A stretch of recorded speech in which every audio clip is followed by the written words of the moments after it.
We are a day away from the NBA draft, and let's talk about it as Chet Holmgren looks like the pick at number 2 for the Oklahoma City Thunder. Plus, what's the best, most likely, and worst case scenarios for the Oklahoma City Thunder? And we talked with more draft prospects as we get prepared for tomorrow's NBA draft, all on Locked On Thunder on the Locked On Podcast Network, your teams every day. You are Locked On Thunder, your daily Oklahoma City Thunder podcast. Part of the Locked On Podcast Network, your team every day.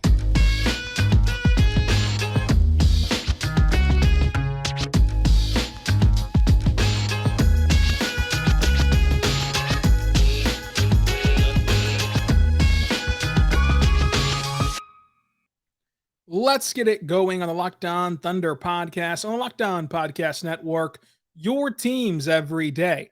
I am your host, media member, and editor-in-chief over at thunderousintentions.com, Rylan Styles. You can follow me on Twitter at Rylan_Styles. Follow the show on Twitter at LOThunderPod. Email the show, LOThunderPod@gmail.com. On today's show, we're going to dive into the best, worst, and most realistic case scenarios for the Oklahoma City Thunder on draft night. Plus, we talk with more NBA draft prospects and get the latest draft intel on the pick that Denver sent to OKC in 2027, the protections on that pick.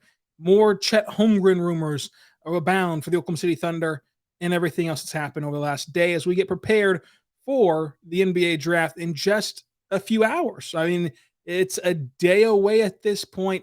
We're all getting ramped up. We're all getting excited for it, and I just cannot wait. An hour, 12 a day, 12 hours and 50 minutes right now before the draft. So let's talk about it. The draft is quickly approaching, and the Thunder control picks 2, 12, and 34. So let's talk about the best, worst, and most likely case scenarios for OKC. Thank you for making Locked On Thunder your first listen every single morning, every single day. We're here for you talking Thunder basketball. The worst case scenario in the draft for OKC is particularly interesting because the Thunder are in such a great spot that it's hard to find a worst case scenario.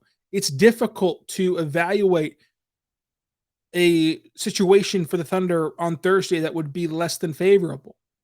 You have a GM who has never missed in the top 10 before. You have this combination of picks at 2, 12, and 34 where you should feel good about each selection, but let's try to find that outcome that would not result in backflips in OKC. I think it starts at 2 and taking Jaden Ivey. And then at 12, you take Ousmane Dieng. And then at 34, I don't want to label anybody as a bad pick at 34 because I don't think that there's such a thing as a bad pick at 34. But that's the combination, Jaden Ivey and Ousmane Dieng.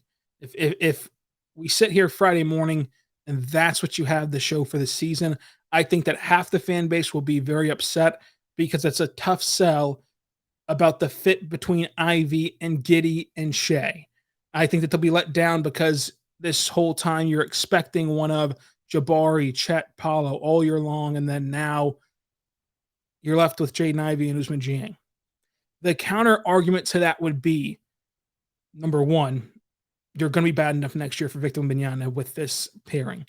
Number two, obviously, and more importantly than that, obviously, the counterpoint number 2 is Sam Presti would at that point have Jaden Ivey as his best player on the board. And so if your GM, who's one of the best in the sport, one of the most respected in the sport of basketball, who has never missed in the top 10 of a draft, has a guy number 1, you should trust that evaluation, even if it doesn't mirror your favorite podcaster's evaluation. I have Jaden Ivey at 4. If he's 3 spots up on Sam Presti's big board, I will bow down to Sam Presti's big board. I think that another counter is I feel comfortable with Jaden Ivey playing off ball. And when this first happened, right, when this rumor first started, I was like you. I was concerned about the trio. Would that force somebody out? Would that all line up together? Could they get on the same page in time? You have 5 years left of control of Shea. let's face it, you're not going to be a title contender next year. So now you have 4 years left and so on and so forth, right? So I was worried about it too, but talking to people in the NBA, hearing about how, he can thrive off ball, Jaden Ivey can. And again, multiple teams have Jaden Ivey in their top 3, which would push down one of our consensus top 3 guys. You'd have to trust Presti at that point. And the only reason I say that you'd be bad next year or significantly worse next year than you would if you drafted somebody else is because you're throwing an additional wrinkle into an already messy equation. We all love SGA. We all love Josh Giddey, but they're going to take some time to gel. They're going to have to take some time to learn how to play together. They had their best game as a pairing the day after the All-Star break, and then they never got to play together since then because of an injury to Josh Giddey. So they still need to figure things out. And now you'd be throwing on to them, not only have you got to figure things out together, now you've got to incorporate this third guard. So it takes some time to grow. And in general, no matter who you draft, it's going to take some growing pains because young teams typically don't win games. And you'd be drafting Ousmane Dieng on top of that, who I think is a net negative next year in his rookie season. So that would be the worst case scenario. And again, the Thunder are in such a great spot that worst case scenario is still a good one. It's still one that you can be excited about. It's still one that would garner a lot of attention and buzz and excitement throughout the summer as you start to dig more into these guys once they're actually on your team and see them play in summer league and envision their fit specifically with the Thunder. So we're going to grade all these outcomes after we go through them, but even your worst possible outcome gets a passing grade. And that's the kind of excitement you should have heading into tomorrow on draft day. It's going to be incredibly fun. It's going to be awesome to be a part of and to watch unfold. It's going to be a monumental day in franchise history. No matter how this pans out, good, bad, or indifferent, it will shape the future of the franchise. That's what's at stake tomorrow when you turn on your television or join a draft party or whatever. Whenever you're watching the draft unfold, you're watching a significant, monumental moment in franchise history right before your eyes. Something that will be directly tied and will directly correlate to future success or future failure. And as of today, you've got to bank on future success because you have a GM who's never missed with a high pick and with a pick in the top 10, top 6, top 5. You have a GM who's never missed. There's not many who can say that.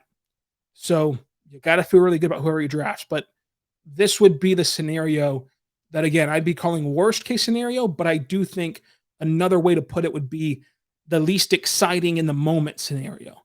One that leaves you going, rather than doing backflips in the streets of Bricktown later that night. So that's where we're at with the quote unquote worst case scenario in OKC with this draft. Still a pretty good one. A lot of you love Jaden Ivey. Still a good scenario. But coming up, let's talk about the most realistic case scenario. Let's talk about the best case scenario in the draft, plus grade every outcome. We talk to more draft prospects with media availabilities. Let's see what they had to say. And then also the latest draft intel from the Woj mock draft special. Zach Lowe reveals the pick protections on that Nuggets pick for 2027. Chet Holmgren sharing his medical information, and another team really likes Shaedon Sharpe. So we'll talk about all that coming up. But first, I want to tell you right now to go check out the Ultimate Mock Draft, because the Ultimate Mock Draft is totally available now. Every pick is made. You can listen to all parts of it right now. You can hear our pick at 2 and 12 and see what you think about it. See how the panelists thought about my draft at 2 and 12. So you can go check that out and kind of see for yourself all the madness that we had on our Ultimate Mock Draft that has experts from NBA Draft Big Board. Also, of course, has Brian Scalabrine and McDonough, the former executive. There's a lot of people on there. Go check it out. The Ultimate Mock Draft. I do want to tell you also to check out BetOnline, because even if basketball is the only sport you follow, and you might be thinking you can't bet on anything now because the basketball season is over, you're wrong. Not only can you bet on the WNBA, but you can bet on NBA futures. You can bet on who will win the championship next year. The championship odds are out. You can bet on the NBA draft. with draft position specials. Who would be drafted first out of Johnny Davis and AJ Griffin? Johnny Davis is a slight favorite to go before AJ Griffin. That's a very fun draft battle. You can also bet on things like AJ Griffin's draft position straight up. Will AJ Griffin be drafted before or after the 11th selection? So much fun to get into that you can use to bet on sports and to bet on the NBA draft, which will make Thursday even that much more exciting and that much more entertaining for you as we are sitting and watching the draft unfold and seeing what moves that Sam Presti has up his sleeves. So make sure you check it all out at BetOnline, and they have you covered because they have so much great sports news on the latest trends and actions and sport developments. Check them out with their app or just go on your URL on your phone or your computer to betonline.net.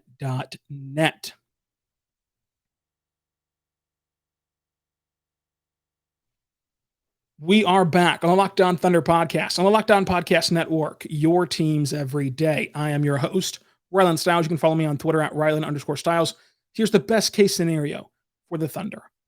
If you close your eyes right now, and if you're driving, don't close your eyes, but if you close your eyes right now and you think to yourself and manifest for yourself, what's the best possible outcome in tomorrow's draft? What do I want to see happen the most for OKC? I think that at pick 2, it'll be Chet Holmgren. And at pick 12, the best case scenario for pick 12 is that it turns into, via trade, either Shaedon Sharpe or Jaden Ivey. And then at pick 34, I'd love to see a guy like Keon Ellis or Jordan Hall, Patrick Baldwin Jr., Gene Montero, somebody like that at pick 32. But the big portion is Chet plus either Shaedon Sharpe or Jaden Ivey. And the reasoning behind that is pretty simple, but here's the counter argument for why the best case scenario might not happen. I think it'll be incredibly difficult to trade up from 12 to 4. I think that package would have to look like Lou Dort and Kendrick Williams, 2 playoff caliber players that can play in playoff moments for Sacramento, who wants to get to the play-in game more than they want air to breathe at this point. So you get 2 playoff players plus 12, plus a future first, if not 2 future first. That's going to be pretty difficult to convince Sacramento to do this and to have both parties agree to the trade. So that's kind of the counter argument to the best case scenario happening. As for Shaedon Sharpe, do you want to trade up to that 7, 8, 9, 10 range for Shaedon Sharpe? 10, the easiest one to swallow to trade up from 12 to 10. But do you want to give up what you need to give up for Shaedon Sharpe, who has a very high ceiling, but also a relatively unknown floor? But the reasoning behind why I put this as the best case scenario is because you would walk away from Thursday night with 2 of my top 5 guys. And I think that all of them, I think that Chet Holmgren, Shaedon Sharpe, and Jaden Ivey have chances to be a franchise-changing player. And so you'd walk away with 2 guys who I see as their ceiling, as if you can tap into their potential and you can get them to that point where they need to go for their ceiling, they will change franchises. You can't ask for anything better than that to get 2 of those guys who have that potential. It'll be difficult.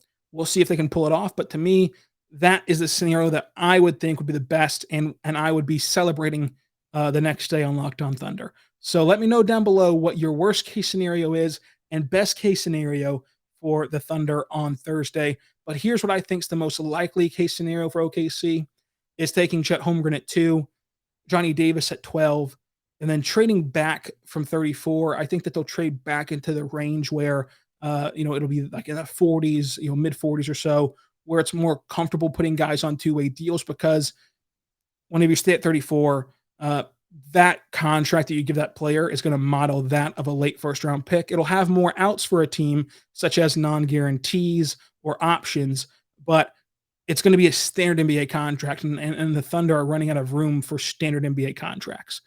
So I think that they'll trade back for a 2-way range. If they stay put, though, I really like Keon Ellis. I really like what Keon Ellis can bring, and he worked out for the OKC Thunder twice. So maybe he is a true option for them at that slot. I really like the kind of idea of trading back, though, considering all those different factors. Now, let's continue on here with the realistic outcome. It seems as though that the Thunder are zeroing in on Chet by Woj's report on the mock draft, so that's kind of why I put him as my reasonable number 2 or realistic number 2. As far as 12, it's going to be difficult to trade up, I think. And so I would imagine Johnny Davis would slide in that range. And Johnny Davis could be a bucket getter and switchable defender. I think he'll improve his efficiency in the NBA with spacing and a different offensive style and teammates. As for why I still believe that Chet is the pick, is because while I have Jabari Smith Jr. as my number one player in general, for the Thunder, I would have Chet Holmgren number one, because if you trust the Thunder to develop him, and if you trust the Thunder to get the best out of him and to help him reach his ceiling is a league-changing player. We just talked about franchise-changing guys. His ceiling is he can change the entire league. He can change the way basketball is played. He can evolutionize the game with his incredible shot and rim protection and ball handling and passing at his size. I think that we also didn't see the best version of Chet at Gonzaga. I think that he can pass out of the post and play make out of the post to really enhance his game, play more in the mid-range as well. I really like what we saw from Chet at Gonzaga in general, but also I do believe that we can see a better version of him at the NBA level. So that's kind of my argument for Chet, and it looks like he'll be the pick if you, of course, believe Woj, who's one of the tastemakers and best insiders out there. So it looks like it'll be the pick for OKC. Now, here's the grades for these scenarios. Your worst case scenario, the absolute worst, which we went over as Ivy and Jiang and whoever at 34, I still give that a B minus. And that improves with even a slightly better pick at 12. Like if you pick somebody at 12 that I like more than Jiang, that can go to a flat B as your worst possible outcome. That is still cause for celebration. And again, we'll all talk ourselves into Jaden Ivey, some of us faster than others. And you have to give Sam Presti the benefit of the doubt whenever he hasn't missed at this point in the top 10. And again, it would be very clear if you take Ivy at 2, you view him, if you're Sam Presti, as the best player in the draft, bar none. The best case scenario grade is an A+. Obviously, I believe it's the best case scenario.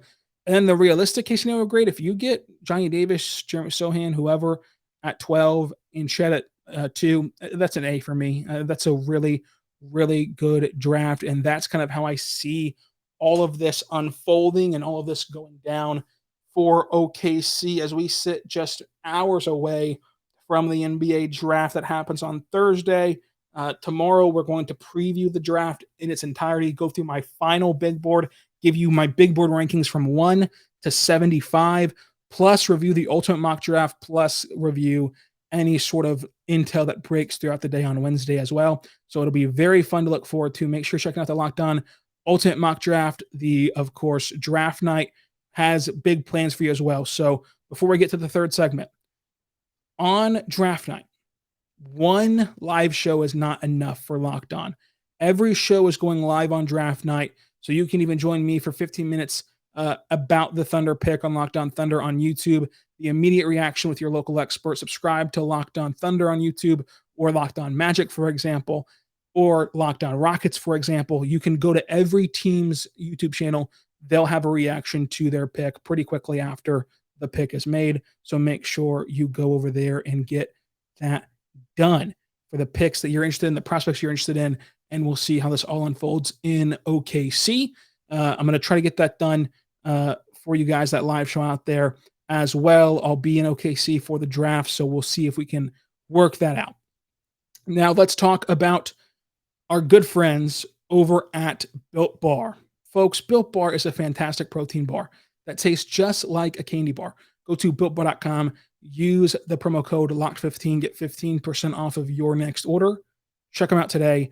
BuiltBar.com has these incredibly new flavors called Mud Pie. It is so great.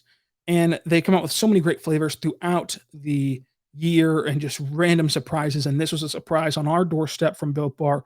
The Mud Pie flavor is like this whipped cream chocolate mousse smothered in 100% real chocolate and topped off with cookies and cream crumble. Can you imagine anything better than that? No, you can't, because it is perfection. So try them out today, because they have them in both the Built Bar Puffs and the standard Built Bars for this new Mud Pie flavor. So check them out today by going to BuiltBar.com. Use the code LOCKED15, get 15% off of your next order. Built.com, Promo code LOCK15, 15% off of your next order. It's the best tasting protein bar on the market because it tastes like a candy bar for pre-workout or post-workout or even a meal replacement. Go to BuiltBar.com. Promo code LOCK15, 15% off of your next order. Now, the NBA has allowed us to talk to more prospects on Tuesday. There's none scheduled for Wednesday. Let them have the day off for for the preparations for the draft on Thursday and everything like that. But here's who we talked to on Tuesday: Dyson Daniels, Okagbaj, Jaden Hardy, Jeremy Sohan, and Blake Wesley. It started out with Dyson Daniels, who had no workout with OKC, but mentioned he'd known Josh Giddey for 10 years, and Josh Giddey has given him tips throughout this process. Okagbaj said he grew up a OKC fan. Of course, he's from Kansas University. Grew up an OKC fan, worked out for OKC, saw some current players working out at his OKC workout. And so we talked about how that kind of gave a glimpse into how they run things for their current players and their current group of guys. So that was really interesting to see. He also called it a home environment for him, which I thought was a huge compliment to the franchise. And he mentioned that they went out to lunch with the coaching staff and fellow prospects there at the workout. So that was awesome. Jaden Hardy, he stole the show. I mentioned last week that at that point, Jalen Williams was the best interview of the whole process. It's 1A, 1B with him and Jaden Hardy now. Jaden Hardy was awesome, very insightful, very open, very genuine. And I thought it was interesting that he addressed every media person. So in these media scrums, you say, Ryland Stiles locked on Thunder. So whenever I asked him about his OKC workout, he said, "Hey, Ryland," and then he answered the question. I thought that was very interesting. He did it for every single person. But he said that he worked out for OKC in front of Sam Presti and Mark Daigneault, and then he said that he felt like he was the best player in every workout he was in. Every single one, he felt like he was the best workout. Jeremy Sohan, again, another player that grew up a Thunder fan, just like Dyson Daniels, just like Okagbaj, Jeremy Sohan as well. And he said he did work out with OKC. Blake Wesley had no OKC workout, but Blake Wesley did have a Zoom meeting with the Thunder. This is not uncommon. Last week, I asked Marjon Beauchamp if he had a workout with OKC. He told me no. He had a Zoom meeting with them, and it was Sam Presti and Nick Collison on that Zoom meeting. Blake Wesley did not say who was on the Zoom meeting with him, but he did say that they just wanted to get to know him more as a person since they couldn't get him in for a workout. He didn't know why they didn't invite him for a workout, but he did say that it was kind of just to talk more about him personally with OKC in that Zoom. Here's the latest draft buzz and latest intel. On the mock draft special, Woj released that OKC is zeroing in on Chet Holmgren and has throughout this entire process had him as their guy. And it looks as though they're going to get their guy because it still looks like Jabari Smith Jr. is the pick for Orlando at pick number 1. Zach Lowe went on the Low Post today and said that the Denver Nuggets 2027 pick that they're giving to OKC is a top 5 protected pick and has 3 years to convey. This is awesome. This is a massive win for OKC. In 2025, the Thunder project to be good.